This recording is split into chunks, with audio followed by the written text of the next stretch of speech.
The blade came from nowhere. Marcus saw it in the fractured light of the shattered viewport. A curved edge meant for the girl's throat. His body moved before his mind caught up. He crossed 3 meters in half a heartbeat, armor screaming protest as servos overclocked. His gauntlet hand closed on the assassin's wrist. Bones splintered. The knife clattered against crystal flooring.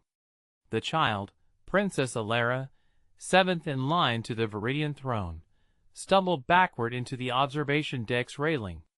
Below them, the diplomatic summit continued in ignorant ceremony. Above, stars burned cold through cracked glass. The assassin twisted, impossibly fast. Marcus felt ribs crack as an elbow drove into his side. His helmet display filled with warnings. He ignored them. His other hand found the attacker's collar, yanked hard. They went down together, rolling across floors slick with leaked coolant from damaged conduits. "Stay back," Marcus said to the girl. His voice came out mechanical through the damaged speaker. The assassin wore no uniform, no insignia. Just dark fabric that seemed to drink light. Marcus pinned one arm, then the other. The figure beneath him went still with unnatural suddenness. "The Hive sends its regards," the assassin whispered. Then, convulsed. "Poison. Fast-acting." Marcus watched life drain from eyes that reflected nothing human. He stood slowly, pain lancing through his ribs with each breath. Princess Alara hadn't moved. She stood rigid against the railing, small hands white-knuckled on the metal. 12 years old. Dark hair falling loose from formal braids. Blood on her sleeve. His blood, Marcus realized. The knife had found him after all, slipping between armor plates during the struggle. "You're hurt," she said quietly. "Doesn't matter." Marcus touched his calm dead. The assassin had used an electromagnetic pulse before attacking. Standard protocol for isolated kills.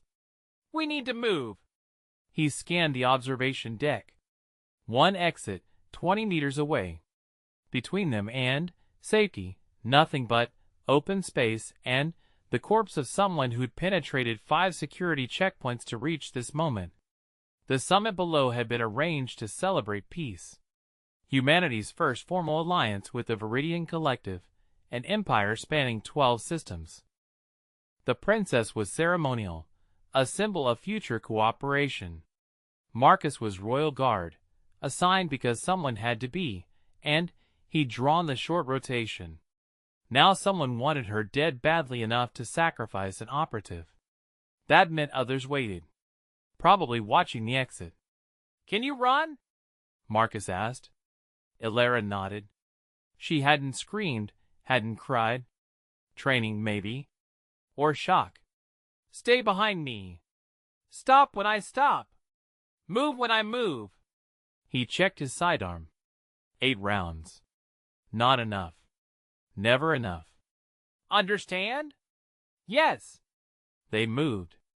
Marcus led with his weapon, ignoring the blood running down his side, soaking into the bodysuit under his armor. The wound was deep. He'd need medical attention soon. After the girl was safe. The corridor beyond the observation deck stretched empty. Too empty. Marcus's instincts screamed warning. "Wait." He held up one hand. A shadow moved in the distance. Then another. 2 more assassins, emerging from doorways with synchronized precision. They wore the same light-drinking black. One raised a weapon, sleek, alien, utterly silent. Marcus shoved Alara sideways into an alcove as energy scorched the air where she'd stood. Returned fire. His shots echoed like thunder. One assassin dropped. The other dove for cover. "Maintenance shaft," Alara said behind him. "There." Marcus glanced back. A small access panel, barely large enough for the girl to squeeze through. For him, impossible in full armor. "Go," he said. "You can't fit, I'll follow." "Different route." "Go." Alara hesitated. The second assassin fired again. Marcus felt heat wash over his shoulder guard as he returned fire, forcing them back. "Now, princess!" she went. The panel hissed open, revealing darkness beyond. Alara looked back once, then vanished into the maintenance shaft. Marcus backed toward the alcove, laying suppressing fire. His magazine emptied. He slammed in a fresh one, his last, and triggered the emergency beacon on his armor. It might work through the electromagnetic interference. Might not. The remaining assassin advanced carefully. Marcus could see their eyes now through a face wrap. Yellow eyes. Not human. Viridian, maybe. Or something else entirely. "The Hive owns all paths," the assassin said. "You've only prolonged her death." "Wrong." Marcus smiled inside his helmet. "I've ended yours." He triggered the emergency plasma dump from his damaged armor core. Superheated gas erupted outward in a controlled explosion. The assassin screamed, a sound quickly cut short. Marcus staggered, his armor now dead weight. He stripped off the outer plating, letting it clatter to the floor. Beneath, his bodysuit was soaked red. The knife wound pulsed agony with each heartbeat. He had to find Alara. Had to get her somewhere safe. Behind him, emergency bulkheads began descending. The summit's security had finally noticed something wrong. They'd seal the entire diplomatic section, trap everything inside. Including him. Including the girl. Marcus ran. The maintenance shaft led downward through narrow passages filled with humming machinery and the smell of ozone. Marcus followed blood on the floor, his blood trailing from where he'd shoved Alara into safety, each drop a breadcrumb leading him forward. He found her 3 levels down, pressed against a junction box, trying to make herself invisible. When she saw him, relief flooded her face before professional calm reasserted itself. Royal training, holding even here. "More coming?" she whispered. "Always." Marcus checked his weapon. 4 rounds left. "But security's responding. We just need to reach." The floor beneath them exploded upward. Marcus grabbed Alara, rolled them both away from the eruption of metal and fire. Something massive moved in the new hole, too large for the space it occupied. Chitin gleamed in emergency lighting. Multiple limbs unfolded with mechanical precision. Not an assassin. A hunter-killer.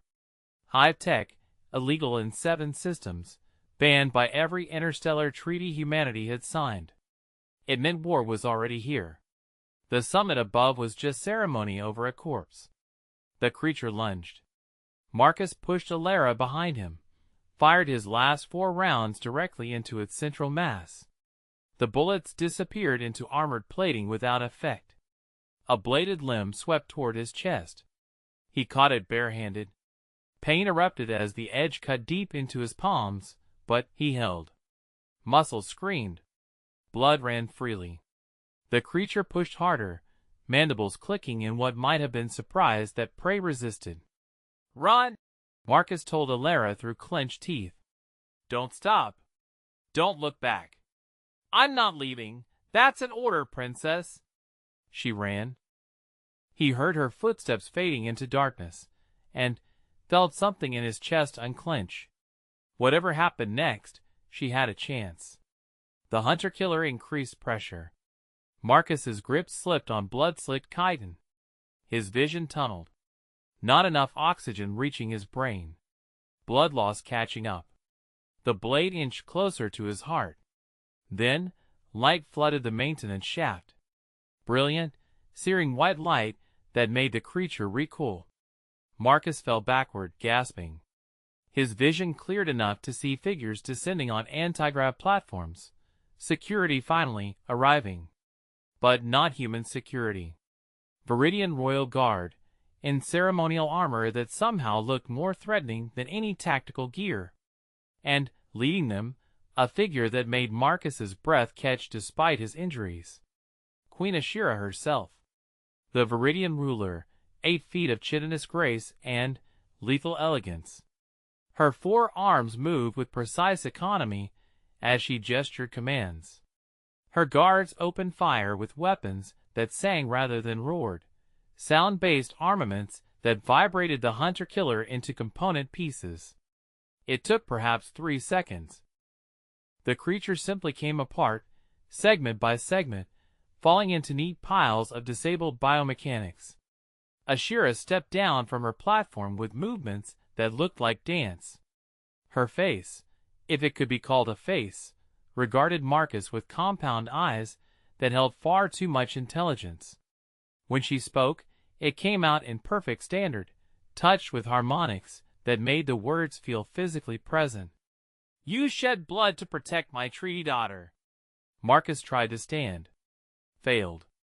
Settled for sitting upright against the junction box. "My job, your majesty. Your death, nearly." Ashira knelt, bringing her massive form to his level. One hand, delicate despite its alien structure, gestured, and a medic rushed forward. "Why?" "She's a child." Marcus felt numbness spreading through his limbs. "Shock, probably." "Someone had to." Ashira tilted her head in a gesture that seemed thoughtful. "You knew you couldn't defeat the hunter-killer. You knew you would die. Yet you stayed." "Yes." "Why?" Marcus had no good answer. Training said protect the principal. Instinct said run. He'd chosen something else entirely, something that defied tactical sense. "Because running meant she'd die alone," he said finally. "Couldn't let that happen." The medic worked quickly, sealing wounds with alien technology that felt cold against Marcus's skin. The numbness receded slightly. He could feel his fingers again, though they screamed agony. Ashira remained motionless, studying him with those compound eyes. Marcus had read the briefings about Viridian psychology. They valued strength, yes, but also something they called resonance, actions that harmonized with internal truth, deeds matching essence. "You interest me, human Marcus," Ashira said eventually. "The High sent killers to disrupt the summit. They succeeded in painting my halls with blood. But they failed to understand one truth." "What's that?" "Blood freely given weighs more than blood freely taken." Ashira stood, her full height suddenly, imposing despite the narrow maintenance shaft. "You will come with me." "Your Majesty, I need to report. You will come with me," Ashira repeated. Not a request. "There are questions. There will be answers. And there will be consequences you cannot yet imagine." Guards moved forward. Not threatening, but inevitable. Marcus tried to read their body language and found only alien certainty. "The princess is safe. My personal guard has her. She asks for you, incidentally. Insists you be treated with honor." Ashira's mandibles clicked in what might have been amusement. "She has resonance as well for one so young. Perhaps that's why the High fears what she represents." They lifted Marcus onto a med platform. He went without resistance, partly because struggling seemed pointless, partly because consciousness was becoming negotiable. The world tilted and blurred. The last thing he saw before darkness claimed him was Ashira's face, alien and unreadable, watching him with what might have been curiosity, or calculation, or something humanity had no word for. When Marcus woke, everything was wrong. The ceiling above him was too high, curved in geometric patterns that hurt to focus on. The air tasted of minerals and something sweet he couldn't identify. Sound came muffled, as if filtered through water. He sat up slowly, inventory checking his body by instinct. The knife wound in his side had been sealed with something that felt like warm glass. His hands were wrapped in bandages that shifted color as he moved, adapting to his skin tone. The pain remained but felt distant, manageable. The room around him was clearly medical but unlike any hospital he'd seen. Equipment grew from walls like crystalline formations. Monitoring devices floated near the ceiling, humming softly. The bed beneath him adjusted constantly to his position with unsettling awareness. A door opened without sound. Not sliding. Growing, the wall simply reshaping itself to permit passage. Princess Alara entered first. She looked clean, uninjured, wearing fresh clothes that marked her as honored guest rather than prisoner. Her expression stayed carefully neutral until she saw Marcus was awake. Then, something cracked in that royal composure. "You're an idiot," she said quietly. "Your Highness." Marcus tried to stand. The room spun. He stayed seated. "The hunter-killer would have killed you. Everyone says so. You had no chance." Alara moved closer, her hands clasped in front of her. "You should have run. Probably. Why didn't you?"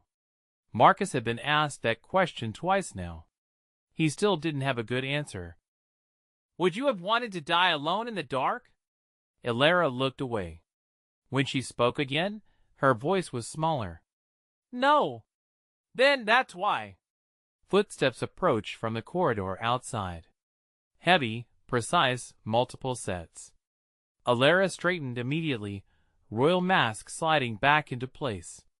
Marcus recognized the sound, armed guards moving in formation. Queen Ashira entered with 4 attendants. In proper light, she was even more imposing.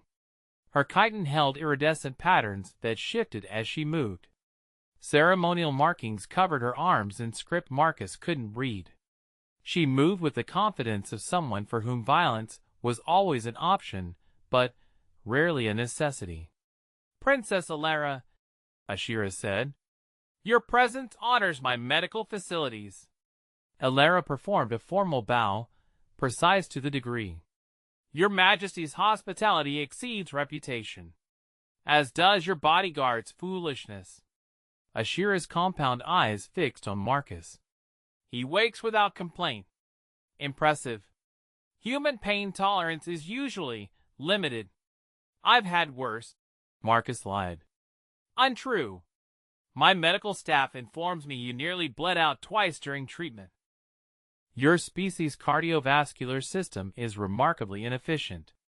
Ashira gestured, and one attendant produced a data tablet that looked like solidified light. "I have reviewed security footage of the incident. All angles. All perspectives. Then you know I was just doing my job. I know you exceeded your job dramatically." Ashira tapped the tablet, and a holographic display materialized between them. It showed the observation deck from above, Marcus moving with impossible speed to intercept the first assassin's blade. Reaction time 0.23 seconds. For an unaugmented human, statistically impossible. Adrenaline is insufficient explanation. The hologram shifted to show the corridor fight, Marcus positioning himself between Alara and incoming fire with calculated precision.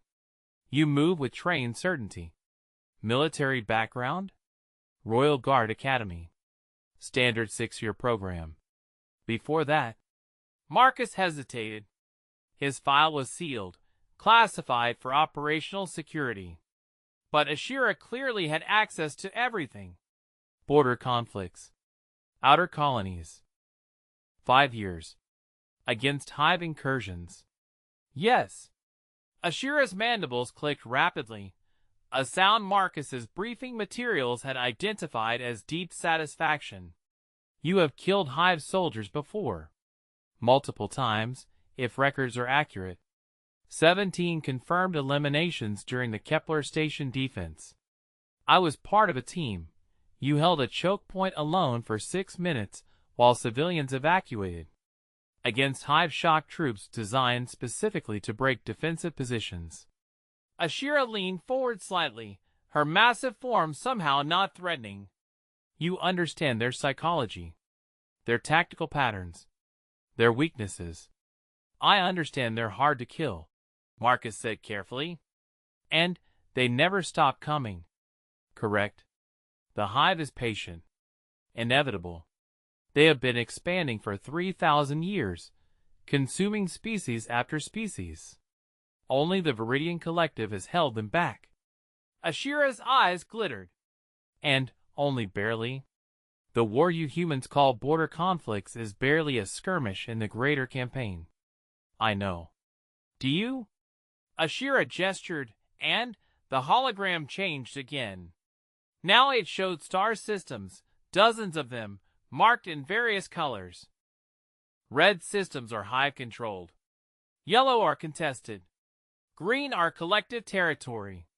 Notice the pattern. Marcus studied the display. The red systems formed a crescent that wrapped around human space, separated only by Viridian territory. If the collective fell, "We're next," he said quietly. "You are already targeted. This summit, this alliance, it's not generosity. It's necessity. Humanity must join the fight or be consumed separately." Ashira collapsed the hologram with a gesture. The assassins today were not random. They were a statement. The Hive opposes alliance. They want humanity isolated, vulnerable. "Why tell me this?" Marcus asked. "I'm just a guard. You are the human who shed blood protecting my treaty daughter.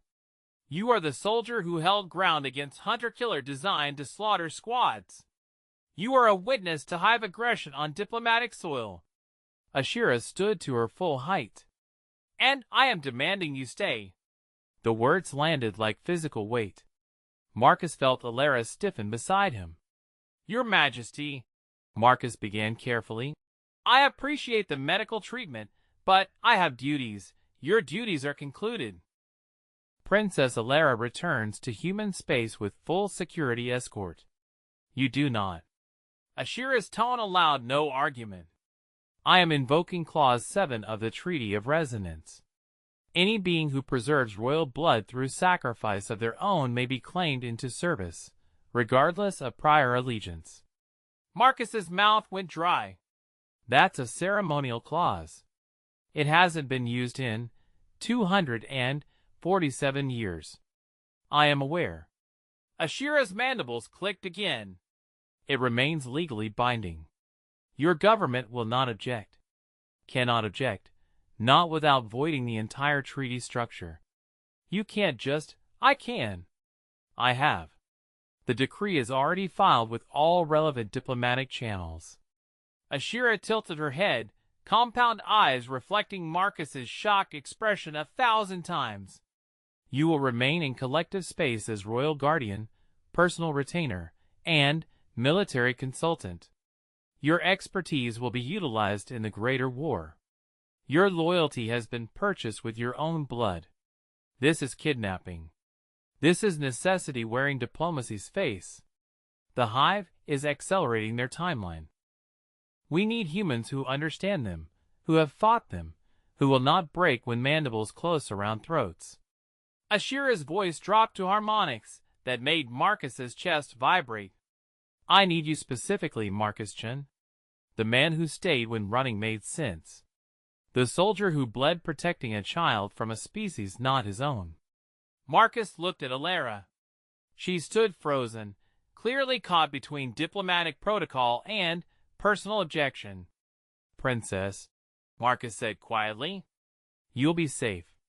Your regular detail is exceptional, I know." Alara's voice was tight. "But you're the one who stayed. Sometimes staying isn't a choice." "Then I'm sorry." She performed another formal bow, this one directed at Marcus rather than Ashira. "Thank you for my life. I won't forget." She left before Marcus could respond, guards escorting her out.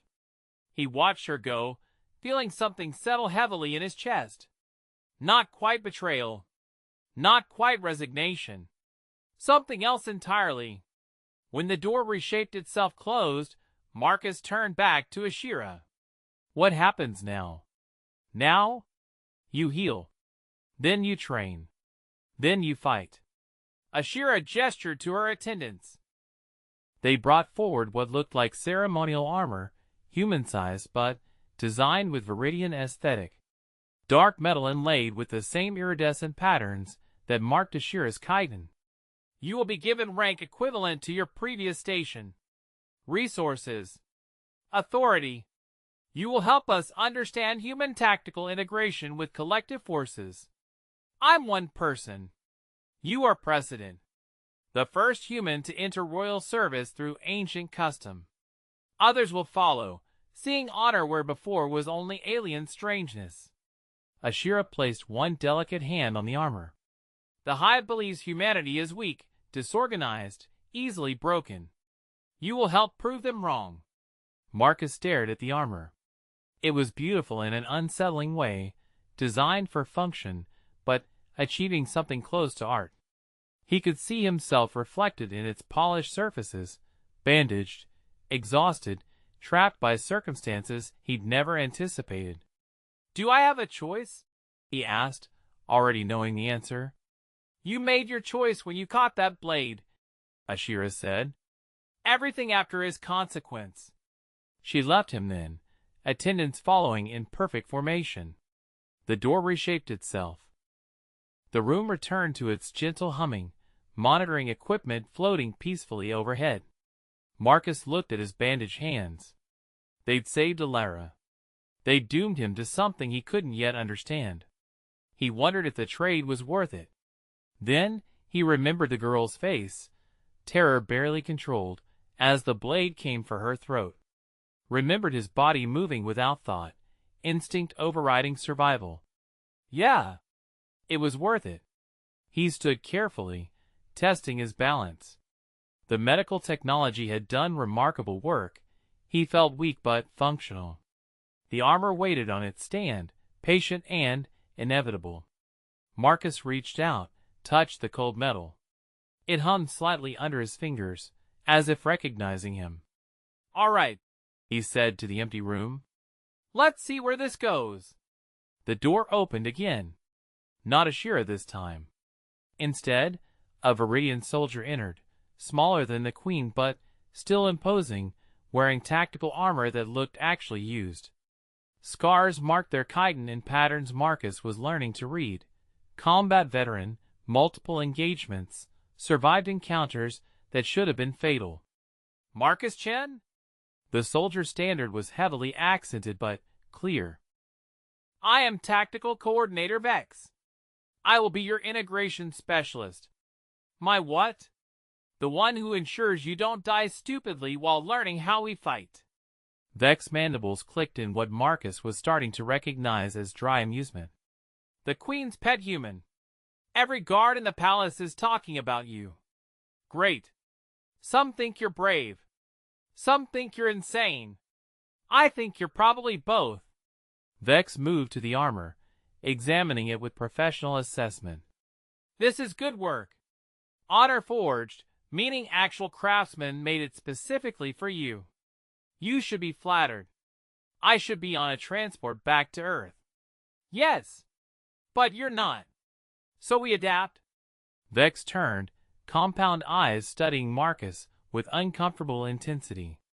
"Tell me, human, why did you really stay? You could have followed the girl into that maintenance shaft. Could have squeezed through if you'd abandoned your armor sooner." Marcus had been asked variations of this question 4 times now. He was getting tired of it. "I couldn't fit. You saw the footage. I saw hesitation. You considered following. Decided against it." Vex moved closer. "Why? The hunter-killer would have pursued. Would have caught us both in those tunnels." Marcus met Vex's eyes, or tried to. Focusing on compound eyes felt like staring at fractured mirrors. Someone needed to slow it down. Give her distance. Finally, truth without decoration. Vex's mandibles clicked approval. "You're a soldier, not a hero. You calculated sacrifice as tactical necessity. If you want to put it that way." "I do." Heroes die young and pointlessly. Soldiers die when acceptable outcomes require it. The first is tragedy. The second is mathematics. Vex gestured to the armor. "Put it on." "We begin immediately." "Begin what?" "Your education in not dying against enemies that have been killing Viridians for millennia. Also, basic diplomatic protocol, so you don't accidentally insult someone important. Also, collective military structure so you understand who can give you orders and who can merely suggest strongly. Vex listed points on their multiple hands. The schedule is aggressive. You'll hate it. You'll also survive it, probably. Marcus pulled on the armor piece by piece. It fit perfectly, adjusting to his movements with unsettling awareness. The weight distributed across his frame in ways that felt alien, but functional. When he finished, his reflection in the room's crystalline walls showed something between human soldier and Viridian guard. "You look ridiculous," Vex observed. "In approximately 6 weeks, you'll look merely odd. In 6 months, you might look natural. Come!" They left the medical facility, entering corridors that stretched beyond human architectural sense. Everything curved wrong, scaled wrong, designed for beings with different proportions and senses. Other Viridians passed, some pausing to stare at Marcus with undisguised curiosity. Word had spread fast. "Ignore them," Vex said. "You're a novelty. It will fade." "How long have you been fighting the Hive?" Marcus asked as they walked. "Personally? 43 years. My species? 3,000 and change. It's generational. My ancestors fought them. My descendants will fight them. In between, we hold the line and hope for breakthrough that never comes." Sounds bleak. Sounds realistic. The Hive doesn't tire, doesn't negotiate, doesn't break. They consume, integrate, expand. Every world they take adds to their resources. Every species they absorb adds to their adaptability. Vex's voice carried weight of decades. "We've killed trillions of them. They don't care. Trillions more hatch each cycle." They entered a training facility that looked like controlled chaos. Dozens of Viridian soldiers practiced combat maneuvers, weapons fire echoing off walls designed to absorb sound. Marcus watched 2 warriors grappling, their movements a blur of chitin and precision. "You can't fight like us," Vex said, noting his attention.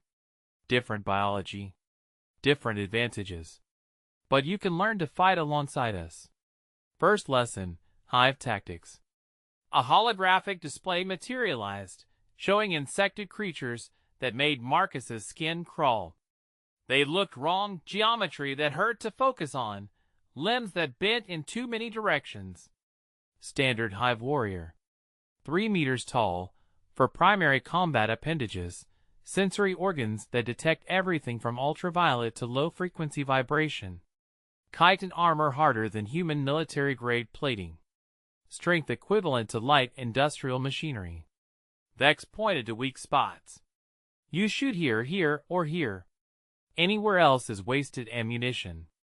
Those are tiny targets. Yes. You'll miss often. Waste resources. Die more than expected." Vex's tone stayed flat. "Humans are fragile compared to Viridians. Softer, slower, limited sensory range. Your species survives through creativity and stubbornness, not physical superiority. Thanks for the confidence boost. Confidence is irrelevant. Capability matters. You held off a hunter-killer through determination and tactics. That has value." Vex cycled the hologram to show different Hive variants. "These are scouts. These are heavy assault. These are infiltrators. You've met those already. Each requires different countermeasures." They spent hours reviewing Hive biology, tactical patterns, historical engagements. Marcus absorbed information like a drowning man finding air. This wasn't border conflict data, limited and outdated. This was 3 millennia of compiled intelligence, purchased with Viridian blood. "Question," Marcus said during a break. "The hunter-killer in the maintenance shaft. You said they're banned by interstellar treaty. Correct. So the Hive just ignored that treaty. The Hive never signed it. We ban them among civilized species because they're too effective, too terrifying. Psychological warfare wrapped in biomechanics. Vex dismissed the hologram. The hive doesn't care about our sensibilities. They use what works. Then, why do we follow treaties they ignore? Because becoming them to fight them means they've already won. Vex tilted their head. A gesture Marcus was learning indicated serious thought. We maintain protocols because civilization is worth preserving. The moment we abandon standards, we're just another consuming force in the dark. Different aesthetic, same void. Marcus considered that. It matched what he'd learned about Viridian philosophy, resonance between action and essence. They fought to preserve, not just to survive. The Queen, Marcus said carefully. She really can't let me go. She can. She won't. Vex began walking again, leading deeper into the facility. Ashira has ruled for 76 years. In that time, she's seen 4 major hive offensives, lost 2 colony worlds, sacrificed entire fleets to hold critical systems. She understands cost like few others. And she thinks one human is worth this diplomatic incident? She thinks precedent is worth it. Humanity joining the fight is worth it. Having a human who bled protecting her treaty daughter, who can stand before both our peoples as living symbol of alliance, that's worth considerable diplomatic awkwardness. Vex stopped outside a training room. Also, she likes you. What? You intrigue her. Viridians value resonance, alignment between internal truth and external action. You demonstrated pure resonance when you stayed. No hesitation. No calculation. Just truth. Vex's mandibles clicked. It's rare. Even among us. The training room contained weapons racks filled with implements Marcus half recognized. Some looked like rifles, others like controlled energy. All bore aesthetic strangeness that marked them as alien. Choose, Vex said. We'll see what fits your physiology. Marcus selected something rifle-shaped, felt its weight. Too heavy. He tried another. Better, but the grip was wrong.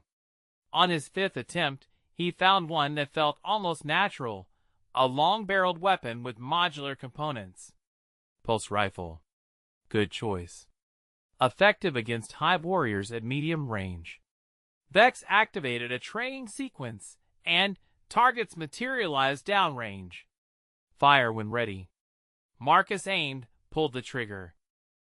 The weapon hummed, and a bolt of compressed energy struck the target dead center.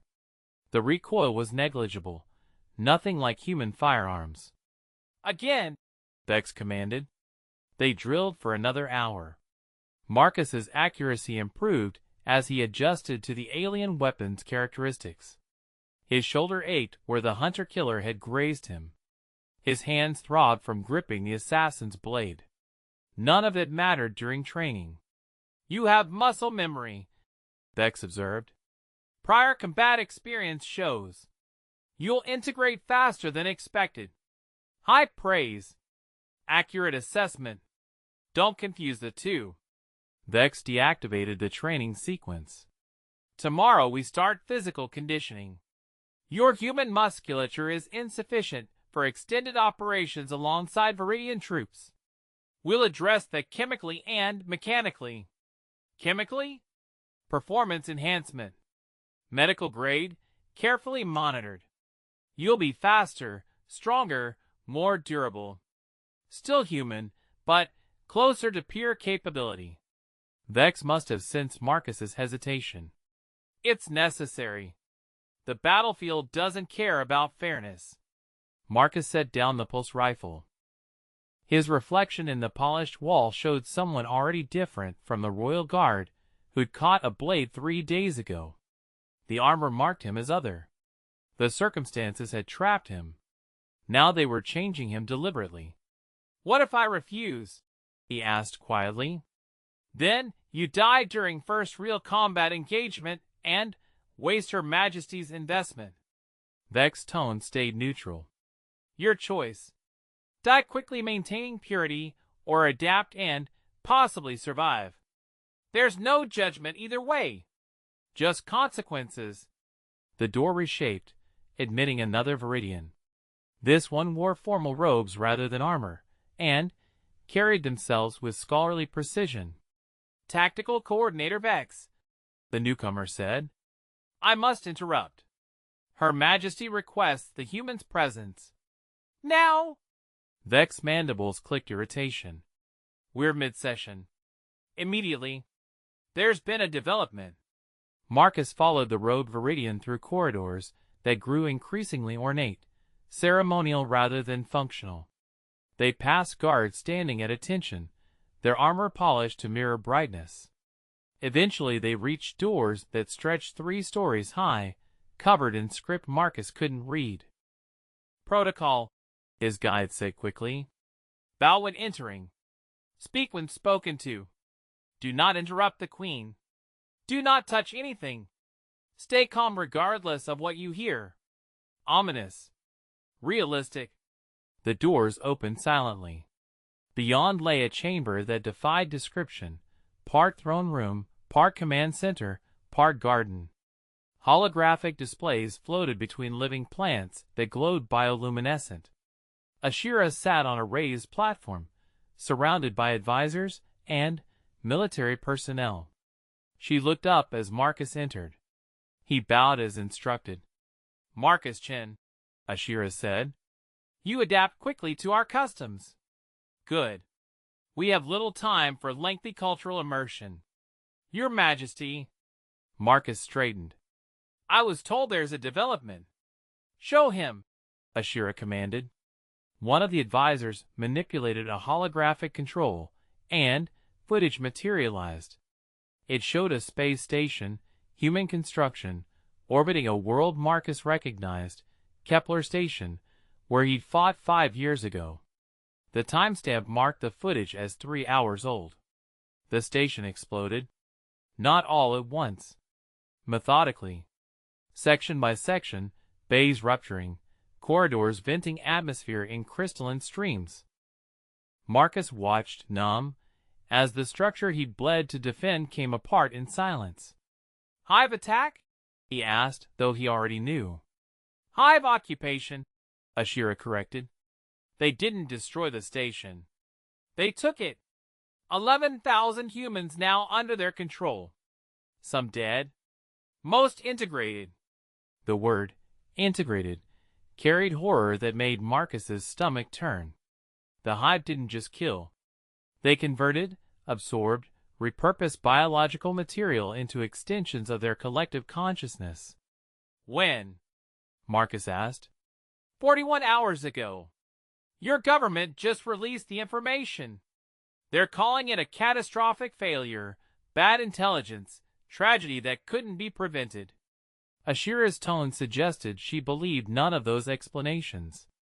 I'm calling it escalation. The Hive is making statements with human lives. Why tell me? Because 27 survivors were recovered by collective patrol ships in the area. They're being brought here for medical treatment and debriefing. Ashira leaned forward. Among them is someone who specifically requested to speak with you. A former squadmate, according to military records. Marcus's mind raced through names. Kepler Station defense had been desperate chaos, survivors scattering afterward. Who? Lieutenant Sarah Reeves. Says you saved her life during final evacuation. Says she owes you testimony. Marcus remembered Sarah. Smart, tough, quick with battlefield decisions. They'd held a choke point together until she'd taken shrapnel, and he'd carried her to extraction. He hadn't seen her since medical discharge. What kind of testimony? The kind that explains how the Hive breached station security so completely. How they bypassed human military intelligence. How they knew exactly which systems to target for maximum psychological impact. Ashira stood, her full height suddenly oppressive. She claims there are collaborators. Humans working with the Hive. The chamber went silent. Even the advisors stopped their quiet conversations. "That's impossible," Marcus said. "No human would, no human should," Ashira interrupted. "But economics makes allies of strange partners. Survival instincts twist ethics into pretzels. Fear breeds desperation breeds betrayal." She descended from her platform, moving with liquid grace. "The hive is patient. They've had decades to plant seeds, cultivate assets, promise salvation to those who cooperate.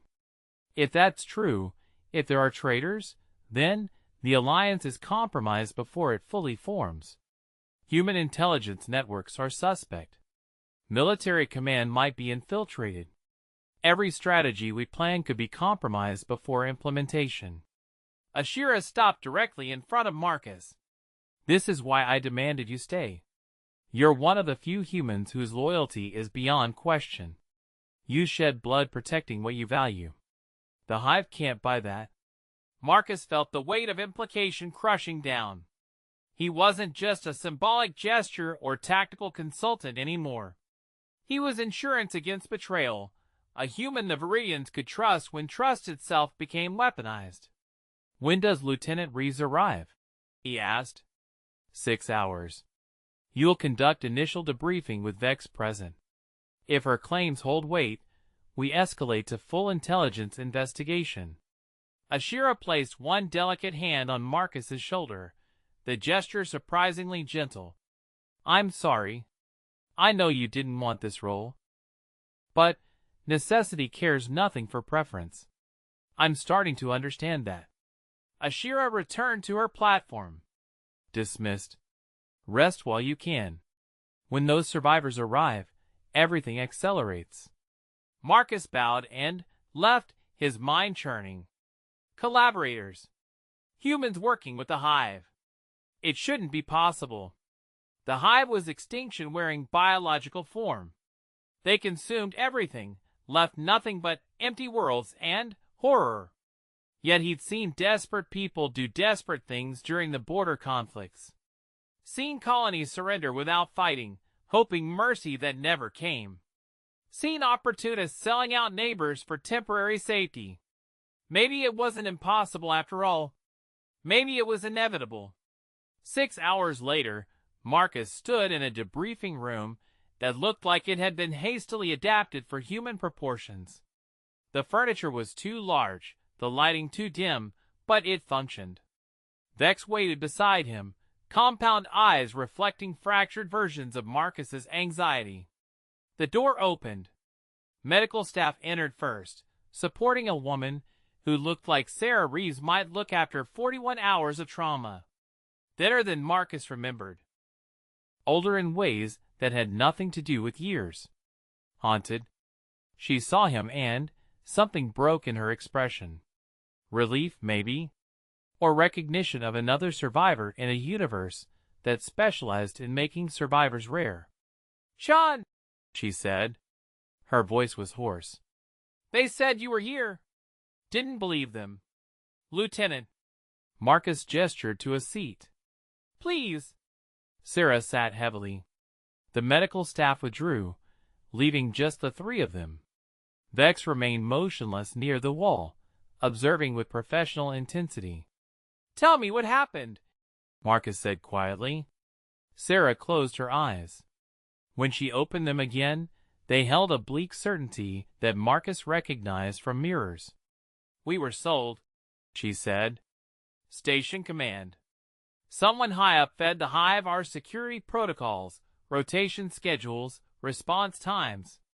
They knew exactly when to hit, exactly how to crack our defenses." Her hand shook. "It wasn't random. It was surgical." "Evidence?" Vex asked. "Recorded communications. Encrypted files I managed to grab during evacuation. Names, transactions, promises made." Sarah pulled out a data chip, set it on the table like it burned her fingers. "Everything's here." Proof that humans are helping them. For money. For promises of safety.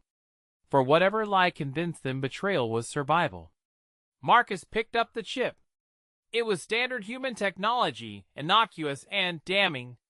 How many? He asked. I don't know. At least 3 officers in station command. Probably more in fleet coordination. The network goes deep, Chen. This wasn't opportunistic. This was systematic. Sarah's voice cracked. They sold 11,000 people to become hive biomass. Children. Families. Everyone. Vex moved forward, taking the chip with delicate precision. This will be analyzed immediately. If verified, it changes everything. It's verified, Sarah said flatly. I watched people I trusted open airlocks from the inside. I saw communication logs showing they'd been coordinating for months. It's verified. Marcus sat across from her, feeling old anger resurface. He'd fought the hive for years, lost friends to their relentless advance. The thought that humans were facilitating that advance made something cold settle in his chest. Why come here? He asked. Why not take this to human intelligence? Because I don't know who to trust anymore. Station command was compromised.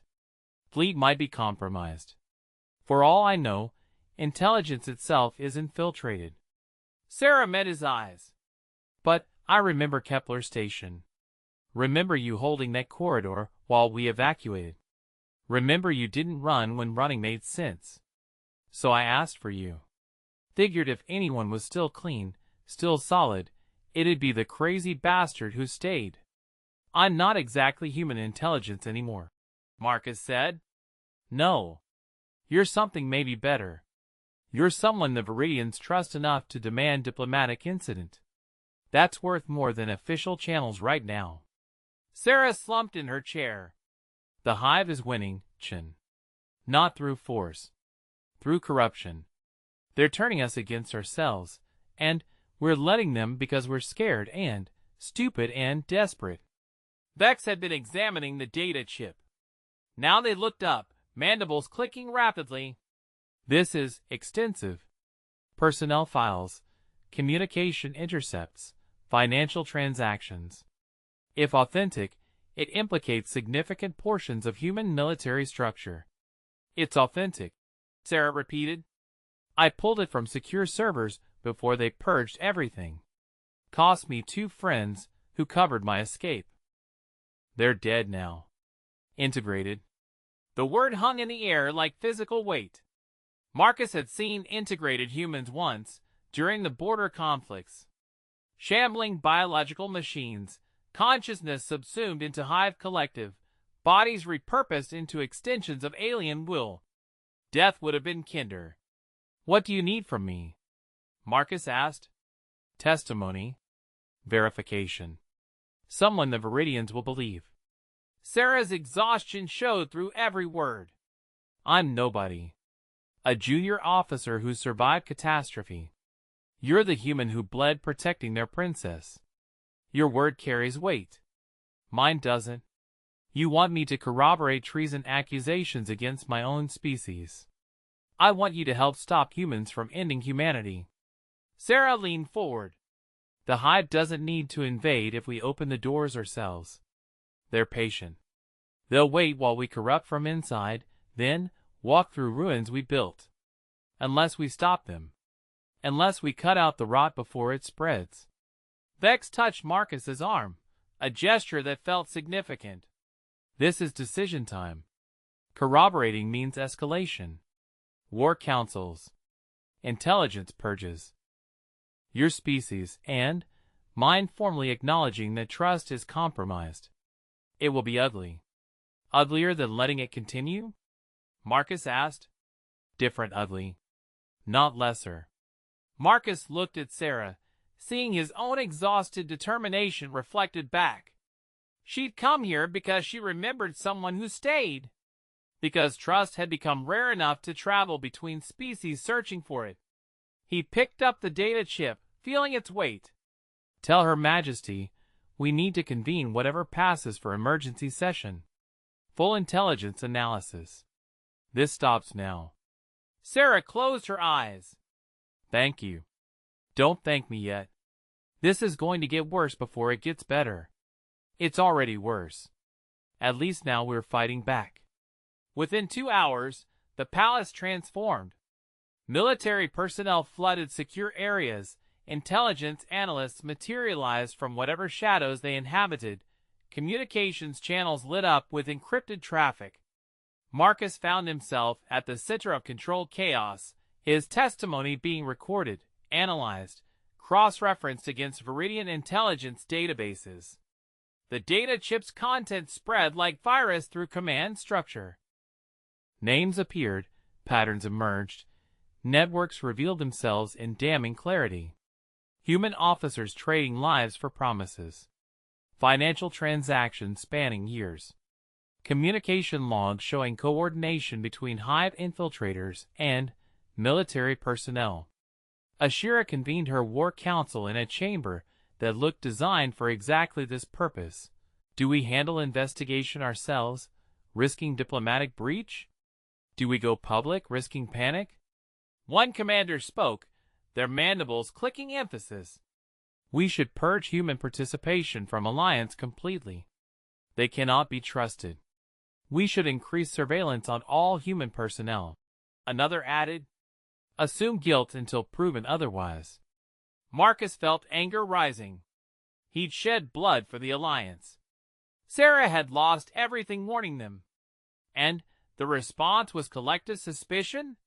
Permission to speak, he said quietly. The chamber went silent. 50 pairs of compound eyes turned toward him. Granted, Ashira said.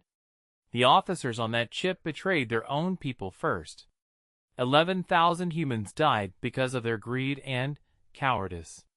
They're human traitors, not human representatives. Marcus stepped forward, addressing the room. If you treat all humans as suspect, you're doing the Hive's work for them. You're fracturing the Alliance before it's fully formed. The human offers naive optimism. One commander said, trust is luxury we cannot afford. I'm offering strategic sense. Marcus countered. The Hive wins when we turn on each other. When we waste resources investigating allies instead of fighting enemies. Yes, there are traitors. Hunt them.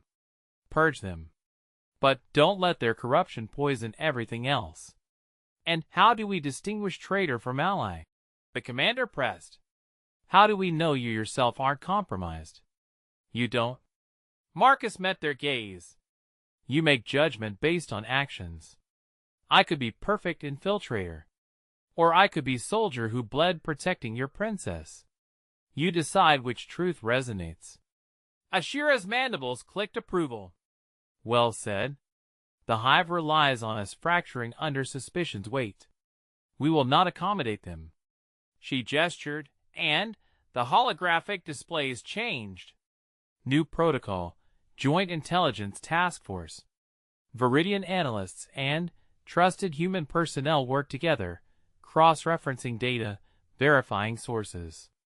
We investigate thoroughly but don't paralyze Alliance with paranoia. And the compromised officers? Another commander asked. Arrested when identified. Interrogated. Neutralized. Ashira's tone carried finality. The Hive offered them promises. We'll offer justice.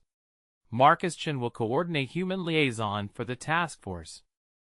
His credibility has been established through sacrifice. Marcus blinked. Your Majesty, I'm not intelligence qualified. You're qualified by trust, which currently outweighs expertise. Vex will provide tactical support. Lieutenant Reeves will serve as secondary liaison once she's recovered. Ashira stood, commanding silence. This session is concluded. All present will receive encrypted briefings within the hour. Dismissed. The commanders filed out, leaving Marcus, Ashira, and Vex alone in the chamber.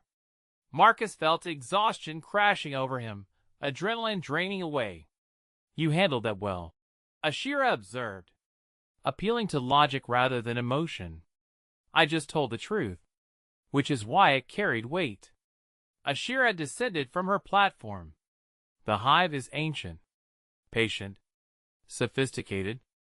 They had fought countless species using every strategy conceivable.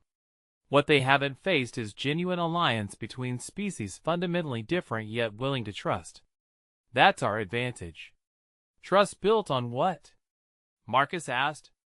I bled protecting a child. That's not exactly reproducible strategy. It's exactly reproducible. Over and over, through small actions that demonstrate alignment between words and deeds. Ashira moved to one of the holographic displays, manipulating it to show human and Viridian forces conducting joint operations. These are training exercises from past 3 months. Human commanders learning to work with Viridian counterparts. Soldiers adapting to each other's tactics. Not perfect, but progress. Marcus watched footage of mixed squads running coordinated assaults, humans and Viridians covering each other's weaknesses.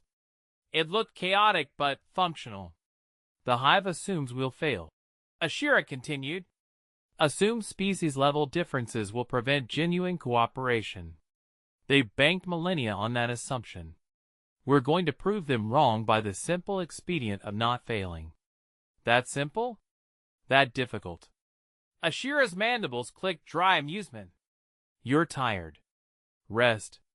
Tomorrow your education continues with added complication of hunting traitors while preparing for war. Should be interesting. Marcus left, following Vex through corridors that were starting to feel familiar. His quarters had been upgraded from medical facility to something approaching permanent housing, larger space, adapted furniture, access to communication systems. He collapsed on the bed, body demanding rest his mind couldn't provide. Images kept cycling. Alara's terrified face, the hunter-killer's mandibles, Sarah's haunted eyes, 11,000 people becoming Hive biomass. He'd wanted simple assignment. Protect the princess during routine diplomatic function. Then go home. Instead he'd caught a blade and fallen into complexity that threatened to consume everything. Corruption in human ranks. War stretching across millennia. Alliance building between species that barely understood each other. And he was supposed to help coordinate response, despite being one person with no intelligence training and questionable qualifications beyond having stayed when leaving made sense. His comm unit chimed. Message from Earth. Official channels, encrypted through Alliance networks. He opened it, expecting bureaucratic confirmation of his new status. Instead, he got a video message from Alara. The princess sat in what looked like her private chambers, formal composure slightly relaxed. When she spoke, her voice carried the same quiet determination he'd heard in the maintenance shaft. Coordinator Chen, she began formally, then smiled slightly. That's your title now, apparently.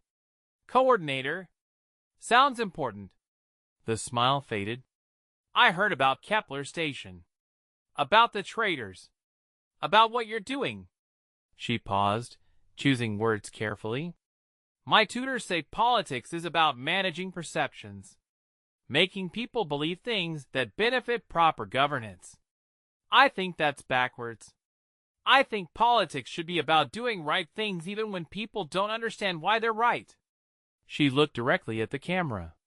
You stayed because it was right. Not because it was smart or safe or politically advantageous. Just right.